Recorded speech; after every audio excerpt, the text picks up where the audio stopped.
2026 is going to be an awesome year. We got some pretty cool stuff coming up. First off, we got Foundations of Recovery. This is our flagship program. We're starting it in January. This is for anyone, man, woman, or couple who wants to come and reclaim their heart from shame, trauma, and betrayal. We start off with an education on all sorts of principles, give you the common language. We feed you from a fire hose in terms of all things recovery. It is such a great start to recovery. And we get at the roots of things, Tyler. This isn't like any other program. Like, this is our healing journey in process, and Foundations is where we begin. If you look at the value that you're getting there to kick off a good recovery with all of the right education, all of the right language, and a team to get you started while also being directed by Brandon and myself through the whole process, what a deal. So if you're interested, if you're struggling, if you've been wanting to do something for a long time, jump into this. This only comes around every so often, and we would love to have you there.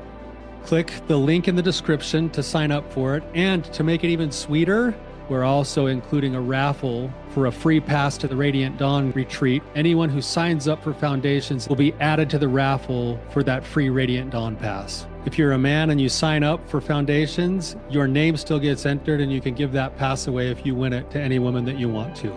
So what you're saying, Tyler, is if you sign up and participate in Foundations, you could possibly go to Radiant Dawn for free? That's exactly what I'm saying, which is crazy because Foundations by itself is already an insane value. Man, I sound so salesy. But it actually is awesome. So come to Foundations.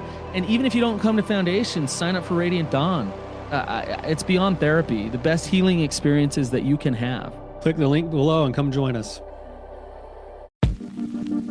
Is it wrong of me to want my partner to be sexually attracted to me? Welcome to the Therapy Brothers podcast. I'm Brandon. I'm Tyler. We're brothers. We're therapists. And we know recovery. Bring your stories, your questions, your successes with real recovery.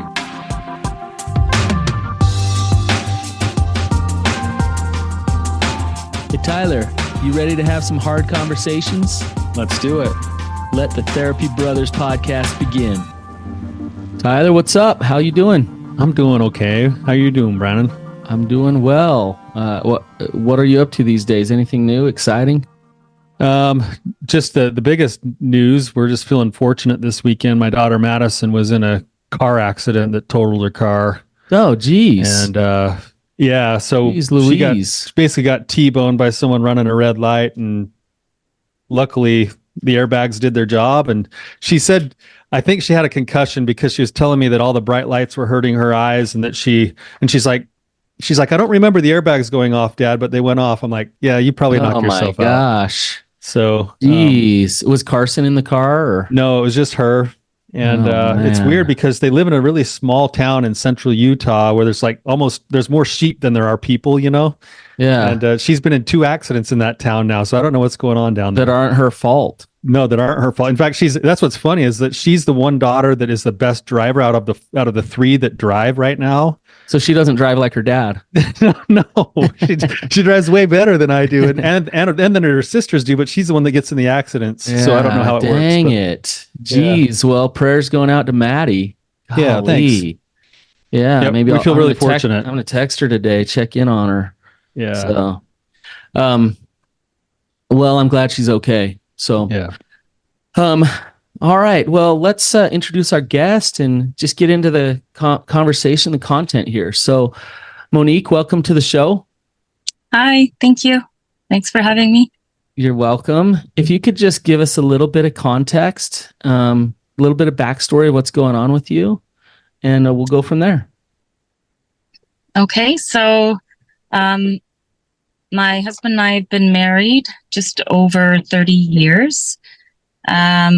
D-Day was about 15 months ago. So just found out that for the entirety of our marriage and prior to, so for about 40 some years, he's been a porn addict and engaged in, acting out behavior of that sort and scanning, objectifying, all of the behavior that goes with that. And I do understand the addiction. I've do understand that the addiction doesn't have to do with me, and that that's a pre-existing issue, and it's related to, underlying issues. It's a symptom of the underlying issues. But throughout our 30-year marriage, he has never, ever, ever been interested in sexual intimacy with me. I've been just rejected continuously for 30 years. So there's a lot of pain and hurt and injury there. And I look nothing like the women that he has been sexually attracted to, throughout the addiction. And we really struggle. We get stuck in that space. If I ask him, he'll say, yes, he is. And I've asked him, I've said, I need reassurance that you are. He says, yes, he is attracted to you. Yes. If we fight about it and I ask about it, and I have said, well, I really need a lot of reassurance there, because you've never, ever, ever been interested in me, ever. Not once have you ever reached out to me, and you've just rejected me for 30 years. And in the beginning of his recovery, he has a CSAT. We have a couples therapist. I have a betrayal trauma PSAT, I guess it's what it is, therapist. We both are doing our own work. But he really has a difficult time expressing any sexual attraction. He can say he thinks I'm beautiful, but of course he also thinks our dog is beautiful, our children are beautiful, his mother's beautiful. So he has difficulty expressing sexual attraction towards me. Only if we're fighting about it, then he will say, yes, fine, I am sexually attracted to you. But of course that doesn't feel genuine. And then everything I hear is, well, it doesn't matter what you look like, he would still be an addict. I get that. There's many more aspects to attraction and intimacy. Yep, I get that. Absolutely. There's more important factors. But this is where the injury is, and this is still an important factor to me. So I really get tired of hearing, well, it doesn't matter what you look like, he would still be an addict. But he can be fully recovered and still not attracted to me. Just because he's in recovery or in the process of recovery, it doesn't mean he's attracted to me. So how do you know? Especially when they have difficulty. He's doing very well with sobriety, which I think he has claimed to have done since basically D-Day, but he does still struggle a lot with the underlying issues with defensive responses, lying, gaslighting, that sort of thing. Monique, can I ask you? Go ahead, Brennan. I was just going to ask her to go in a little more detail about, you say he's rejected you for 30 years. If you could just how to, as much as you want to. When I would initiate intimacy in the bedroom, he would always have an excuse. He's tired. The children are in the house. It could be, midnight, and they're babies. They've been in bed for 4 hours, but always an excuse. And I'm stressed. I'm tired. My back is sore. We have children in the house.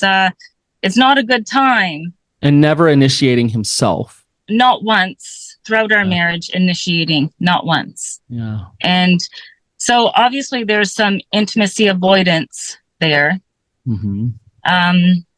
But yeah, I would say rejecting me, I don't know, 9 times out of 10, 19 times out of 20. And then finally around 14 years into our marriage, maybe 15 years, after continuously getting rejected, me asking to see, to go to therapy, and him not wanting to, saying, oh, there's nothing wrong with us. I don't know why you're always complaining about this. I said, well, I would tell him all the time how hurt it made me and how much I wanted him to want me. Mm-hmm. I wanted to be desired by him. I felt so unwanted, so alone, so inadequate, so unattractive, because I could see where his eyes were going. You know, you can tell when your husband is looking at other women. And yes, it's absolutely normal to find other people attractive. I'm completely okay with that. I'm one that would say, wow, I think this woman's beautiful. Wow.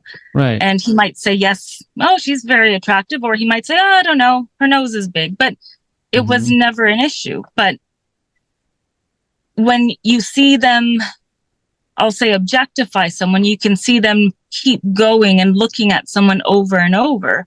That's different, obviously, than just, you know, seeing someone that's attractive and moving on. Mm-hmm. But yeah, so when about 15 years into our marriage, and I was just, I guess you can only be rejected so many times. I said, I really want an intimate relationship with you. This is what I want. I desire you. I want you. I want to be wanted as well. You don't seem to want an intimate relationship with me. If you ever do, I'm right here. Please reach out. And then he never did.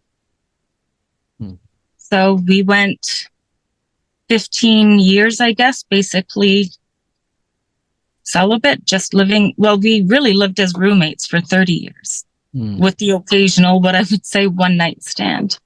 And so that's where my real injury is. And that's where I want to know that he is interested in me as a wife. He does desire me as a wife.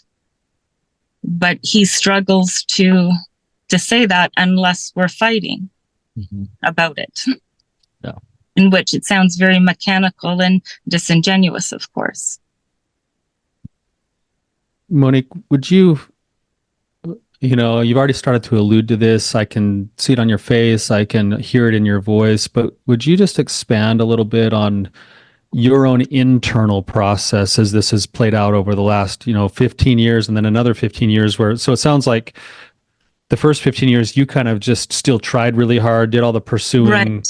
Maybe got lucky once in a while. But it still wasn't like a frequent thing and you didn't still really feel chosen. And then at that point you kind of had something shift and you kind of said, I always want this, but you almost like backed off a little bit more. And then it became more of a roommate type of a setting. Could you just talk about the underlying sort of process that you personally have gone through emotionally? So you alluded to things like feeling rejected or feeling inadequate, or, Right. I wrote down some of those words. So early in our marriage, I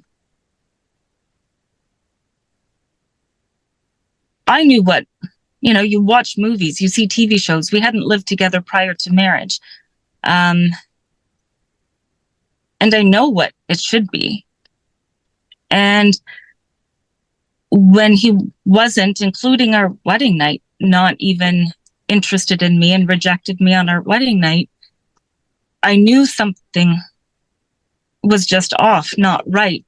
So I assumed it was me.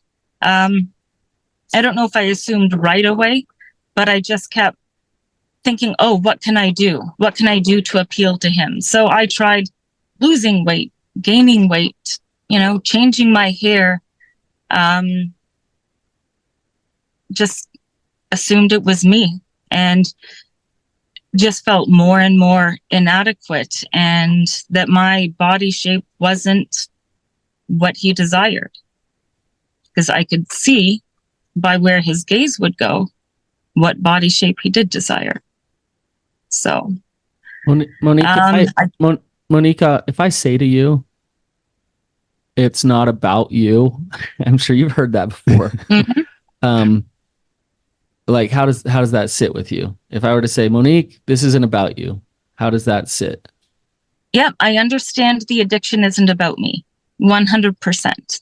I understand that. That existed before me, and it's really just a symptom of, it's his coping mechanism from, the underlying issues of what the real issues are.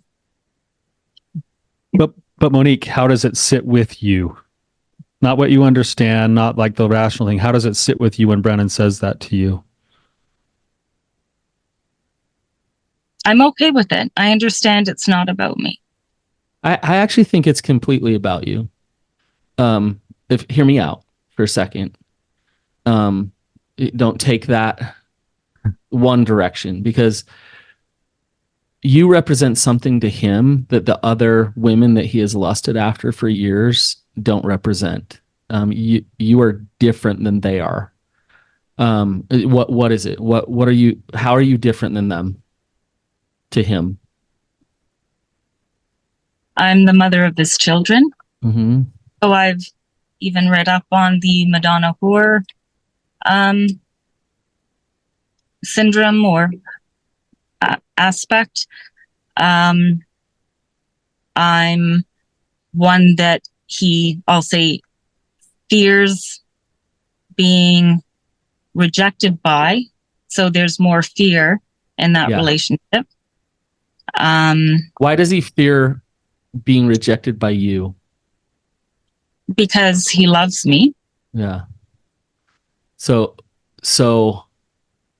that is why. And so it's not about your looks. It's not about how much weight you gain or lose or whatever. But it's about you, because he so desperately wants your approval. And because of that, it's a vulnerability issue for him, is he can't handle vulnerability.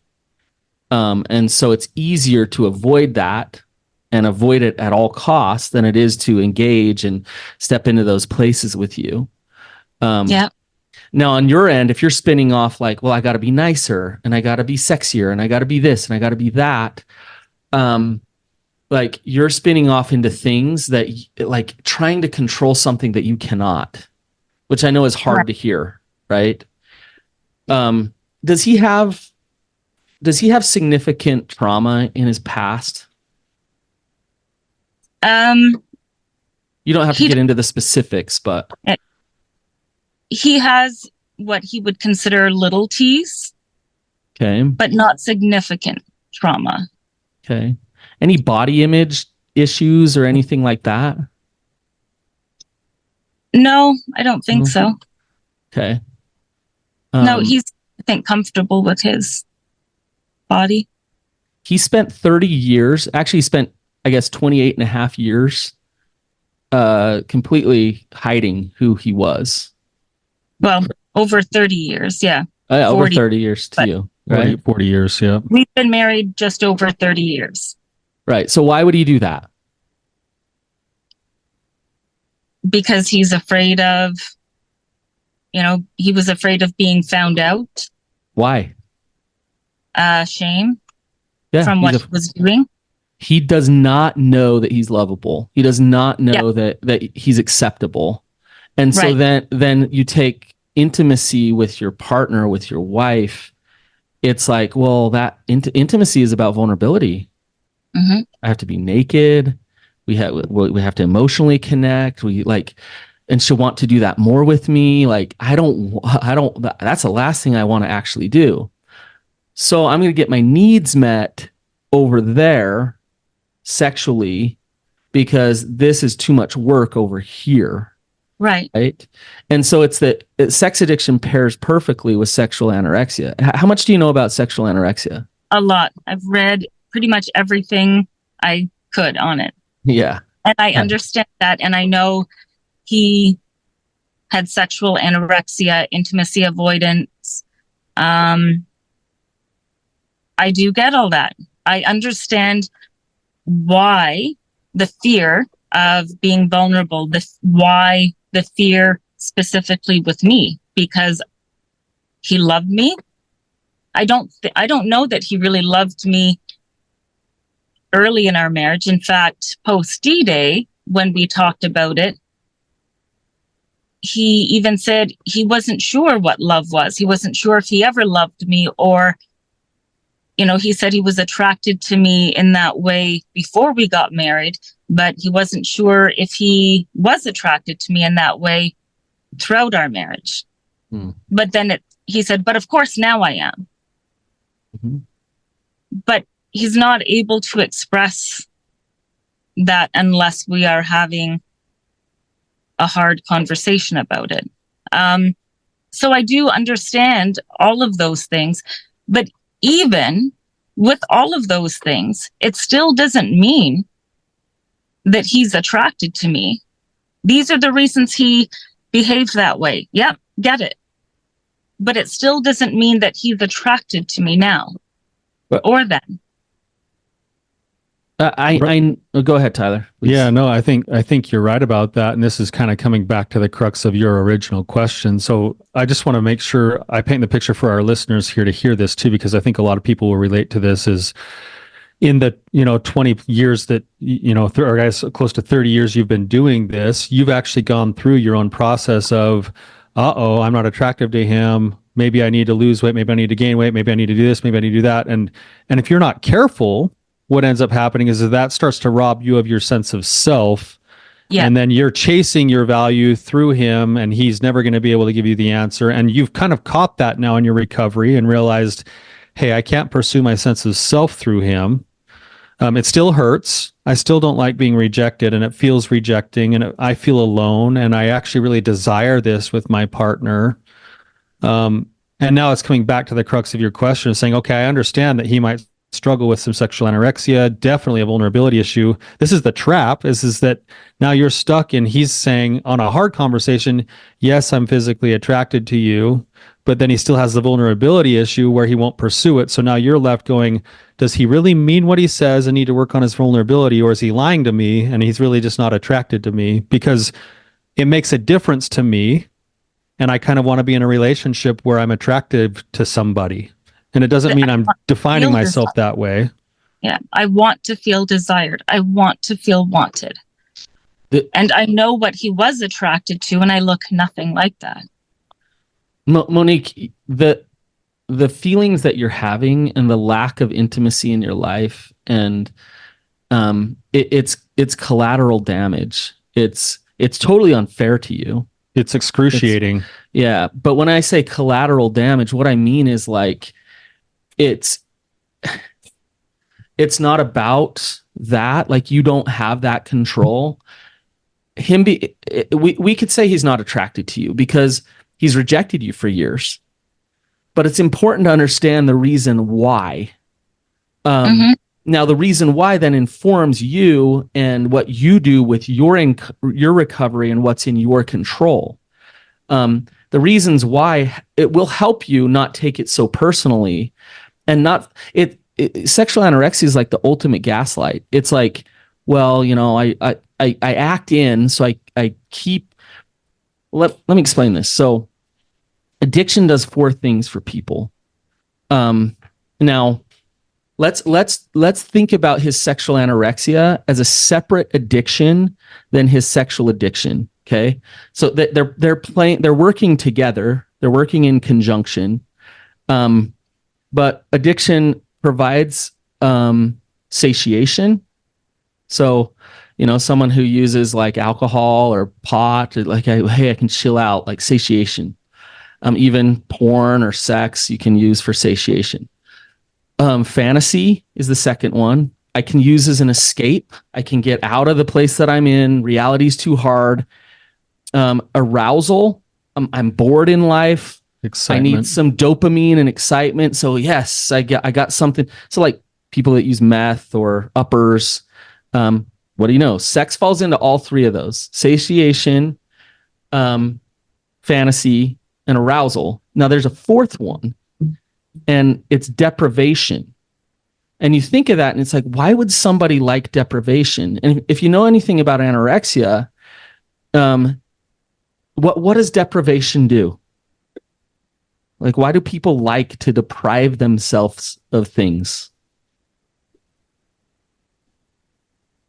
To increase the urge, I guess, to increase the desire. Some people do that sometimes. Maybe to ride that line, but there's something else.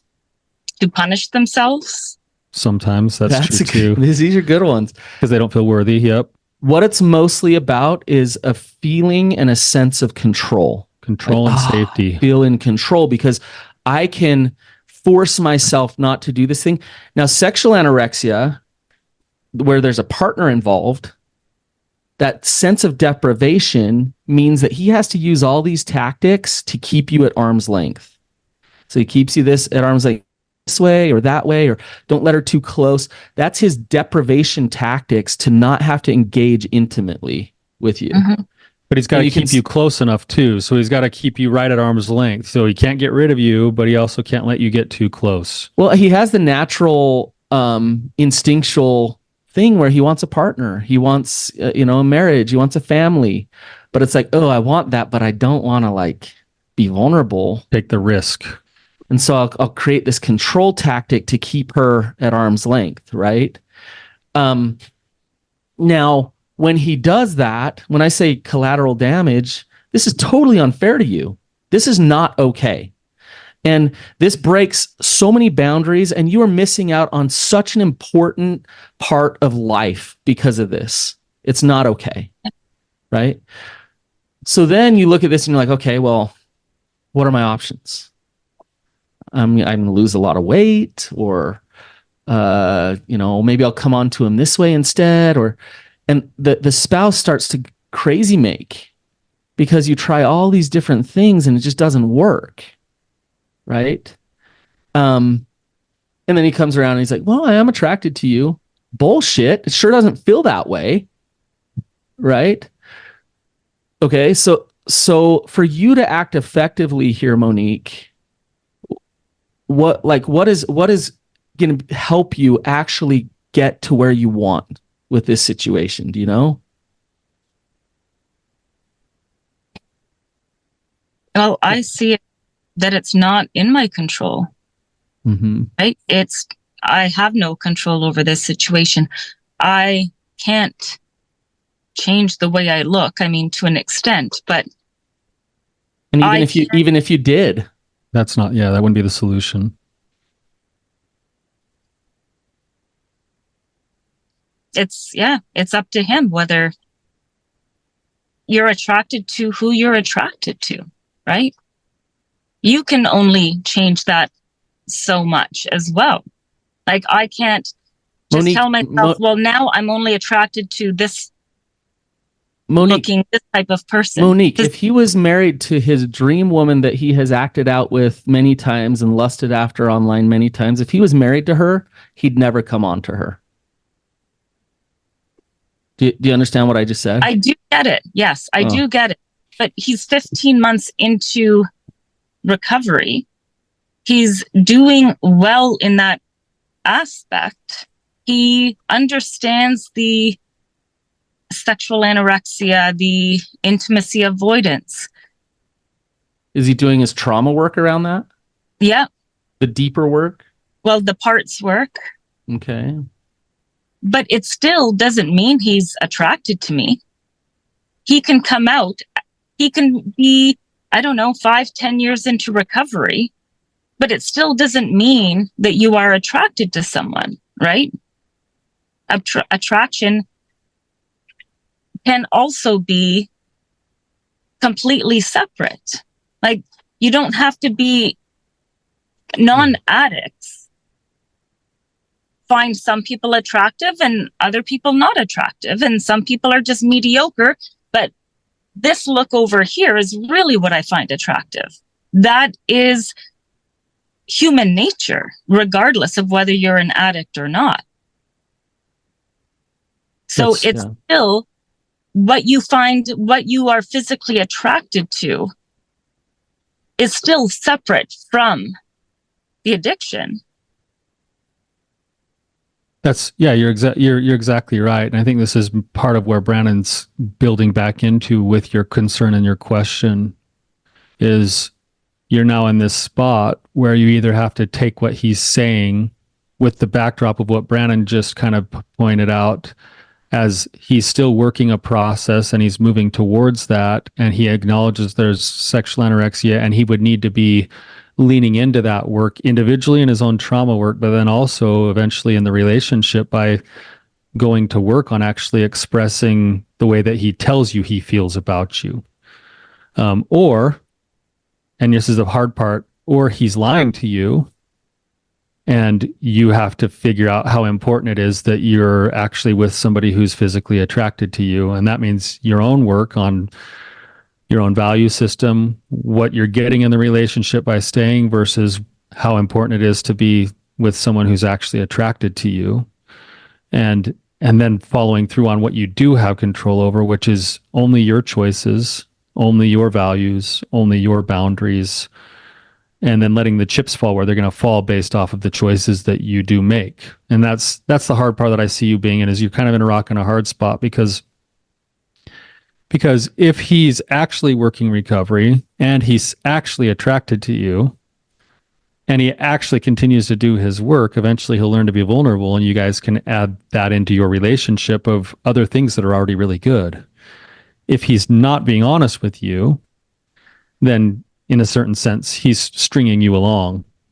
And all you can go off of is what you feel about the work that's being done. And that does put you in a really hard spot. I can see why you're feeling so exasperated and so frustrated.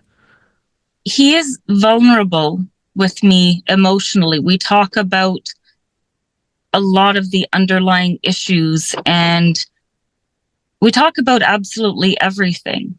And he's vulnerable about all of it, how he's felt his whole life, how he feels now, where he struggles.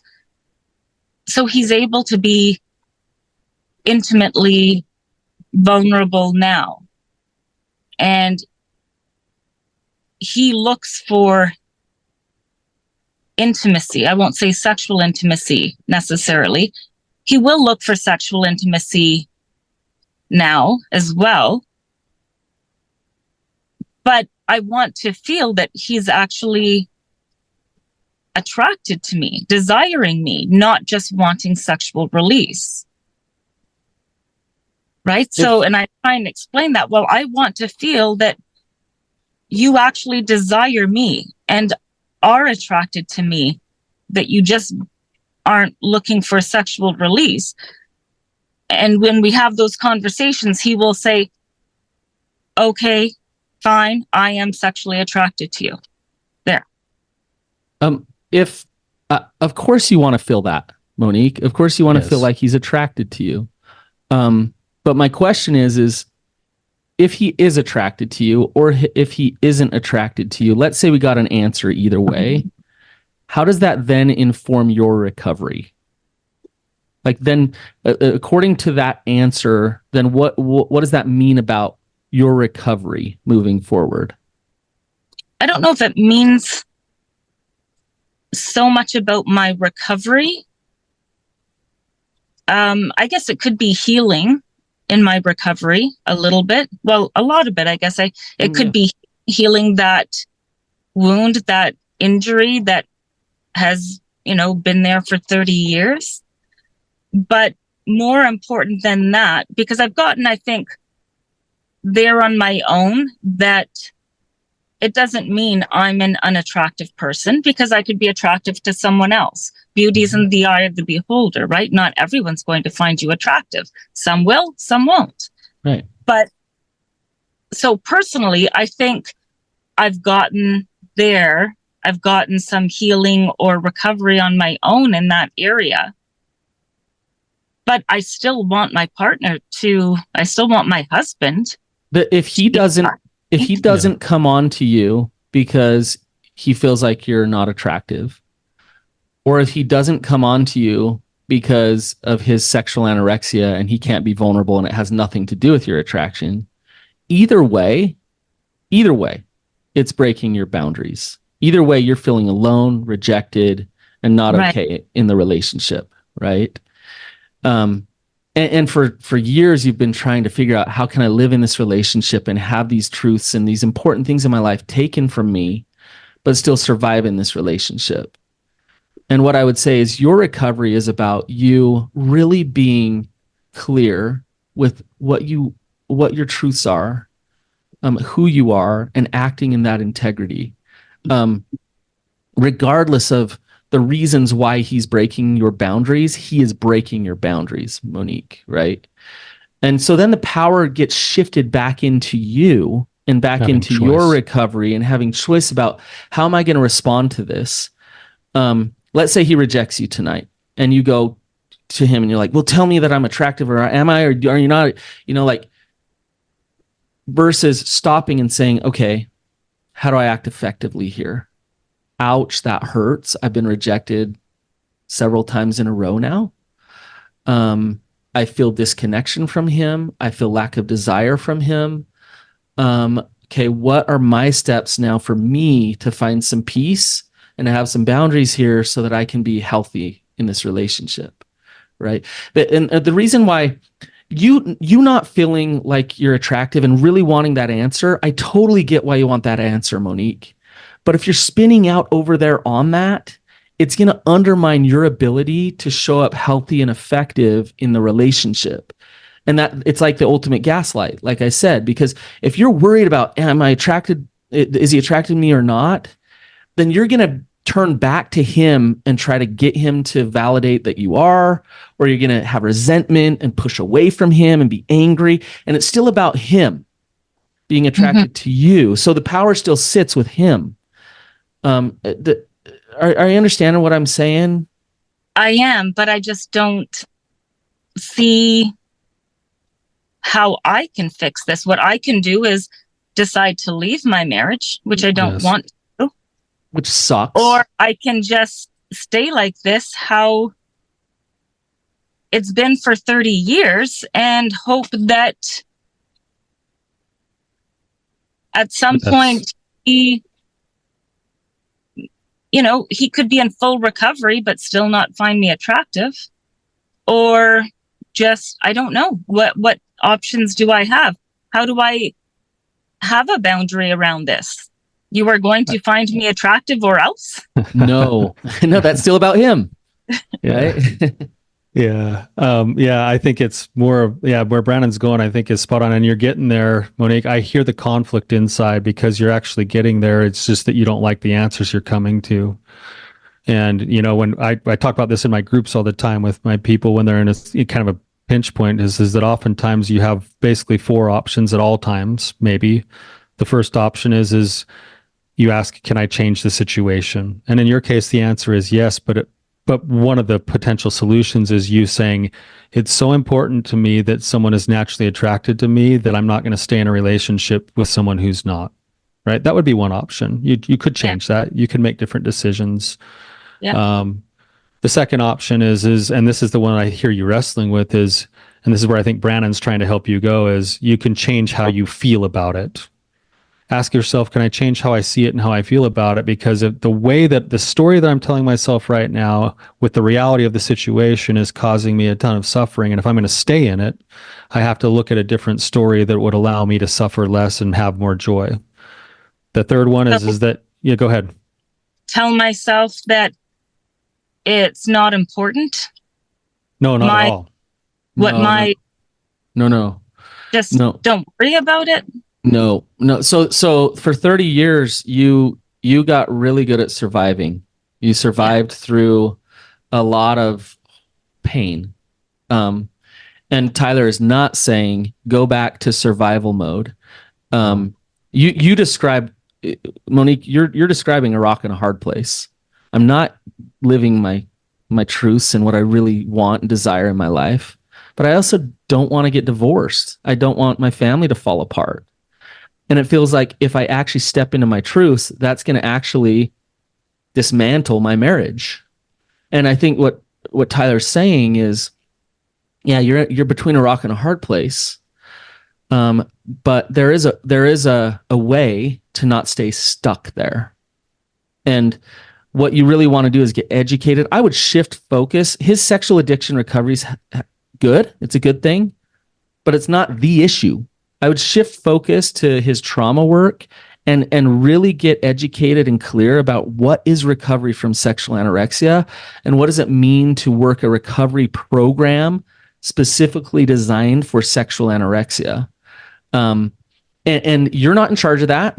He is. So what you want to do is get really educated about what that recovery process is. You want to know, like, what are the milestones that someone starts to hit? Because this is a process. This isn't like, hey, I talked to Tyler and Brandon today, so like start coming on to me. Like, that doesn't, it's not going to go down that way, right? But I do feel that he isn't in that sexual anorexia anymore. He is able, like, he wants sex. You know, he's initiating from his self-pleasure, you know, with his old ways. Okay. So he does want sex, and he will sometimes initiate sex. Okay. And even during those intimate times, he will often just keep the blankets hiked right up to my chin. So he's not interested in looking at me. I'll even say, I'm really warm. I'm really warm here. And he'll still keep the blankets right up. And that, so that's an example of a boundary for you to be like, no, like, and you're probably in this place of like, we have sex so infrequent, like I'll take what I can get. But like in that moment when he's doing things that are triggering you feeling unattractive while you're having sex, that's where you back up and you say, look, I got to feel wanted. I got to feel seen to engage here. Right. And he'll probably retreat and freak out when you start doing those things, but you're pushing him as a man to further his recovery. If he's doing things like holding that up to your chin, it's like, hey, like we're going for the gold here. Like we're going to push the vulnerability.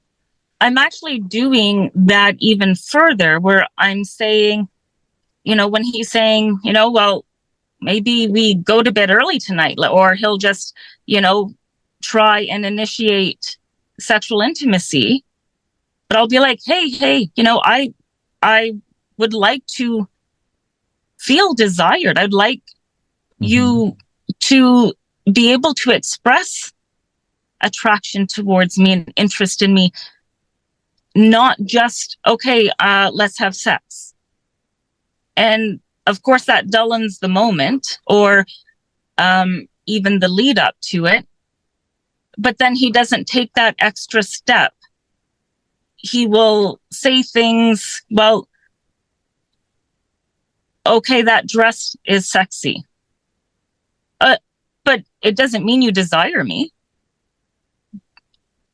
And he's really drilled into me that just because I find someone sexy, it doesn't mean I'm sexually attracted to them. And I'll say, right, I get that.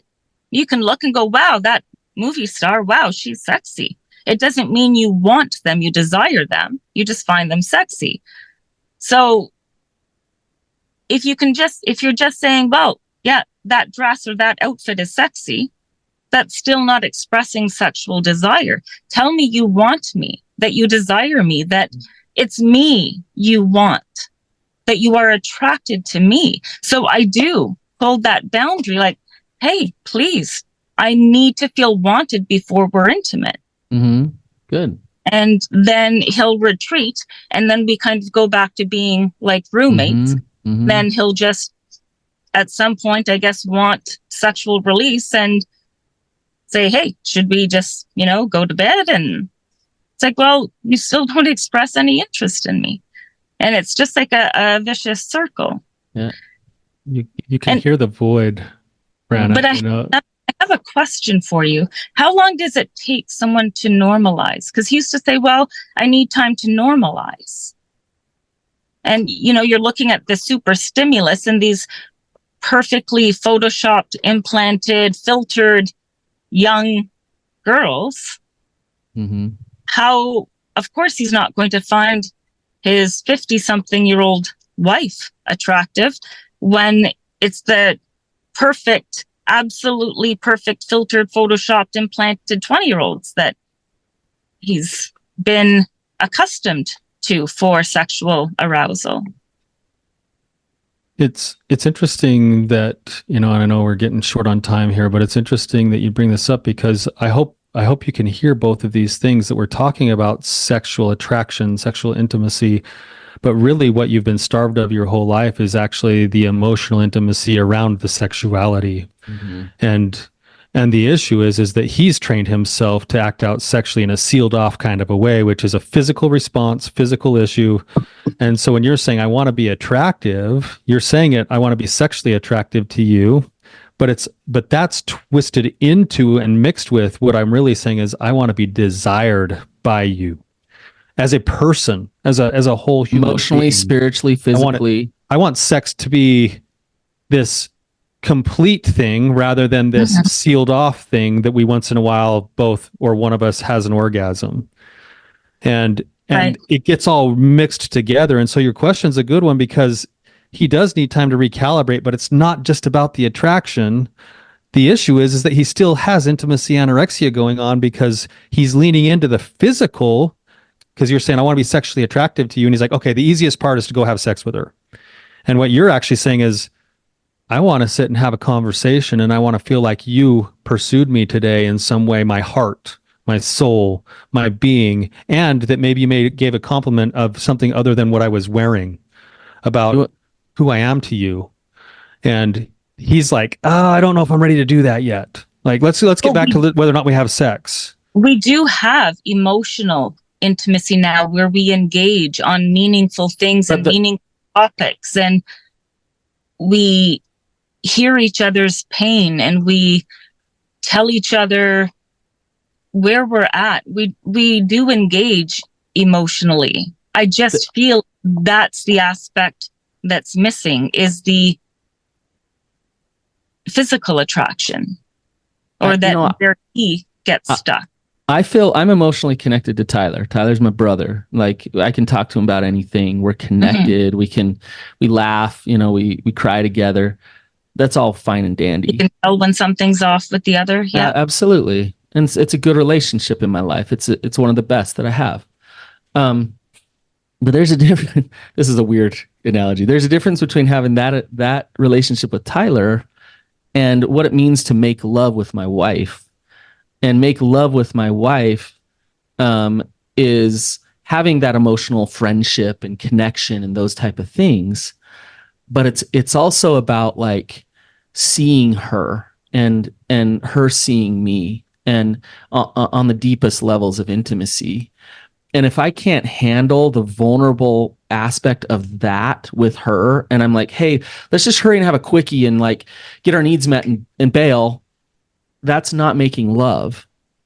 And what I'm hearing from you, Monique, is like, I want a man who wants to make love to me, who wants all of me, who can see all of me emotionally, spiritually, physically. I want a man who can hold that space with me. Now, I actually really think that progress is being made. Like, from his recovery, from disclosure till now, like, some things have shifted. That's good. But you're just identifying, hey, there's another level of intimacy that is I'm not feeling, that I'm not there with you. And it's important that you communicate that to him. And he's not going to snap into it and be like, oh, I need to give this to you. He has no clue how to. He's worked for years and years and years not to do that. And so, but he's got to take it back and say, why am I struggling holding that space with my wife? And what does that even mean? I'm emotionally connected to her. We're having sex more often. What does that mean to hold that space with her? That's his next step into his recovery. And his trauma and shame might come up and say, no, protective parts everywhere. So, no. And that's where he needs to learn how to unburden those parts, step into that with you. Now, you might be thinking like, but if he's just unattracted to me, why would he ever do that?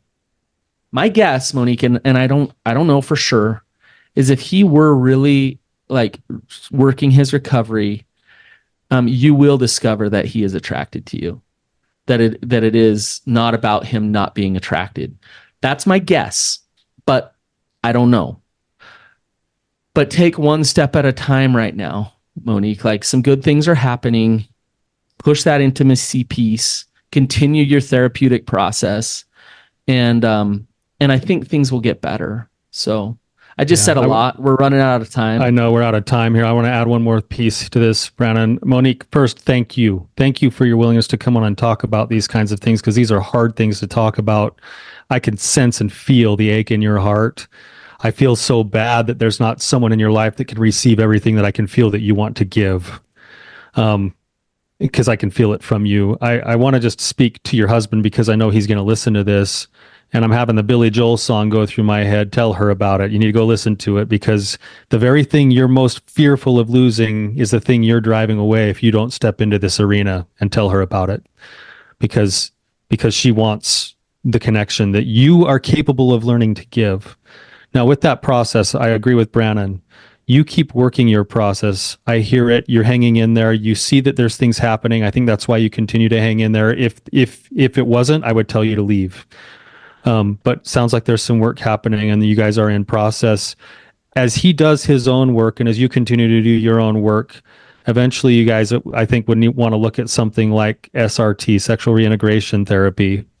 And it's going to be something that's a very slow process of trying to fuse together that emotional and physical work, where he'll learn how to lean into that and practice that over time with you, and you'll do the same with him. And I think you guys are probably going to be pretty close to getting to that kind of work fairly quickly if he'll continue to do his own parts work. So just a recommendation that you maybe take a look into that as one of you guys' potential future steps as well. So thank you, Monique. No, thank you. Thanks for coming on, Monique. And I wish we had 4 more hours with you, but and I'd love to dig deeper into this, but really appreciate you being vulnerable. And I hope the audience recognizes how vulnerable this is. And Monique, you're not the only one in this situation. I've had so many clients in very similar situations, but spouses in your position often feel so isolated and so alone, like nobody understands what you're going through. The loneliness is so just overwhelming. And so I just want you to know you're not alone, and really appreciate you. So you guys, if this was helpful, feel free to share it. Feel free to hop on and give Monique a big thank you on a review. And until next time, keep on keeping on.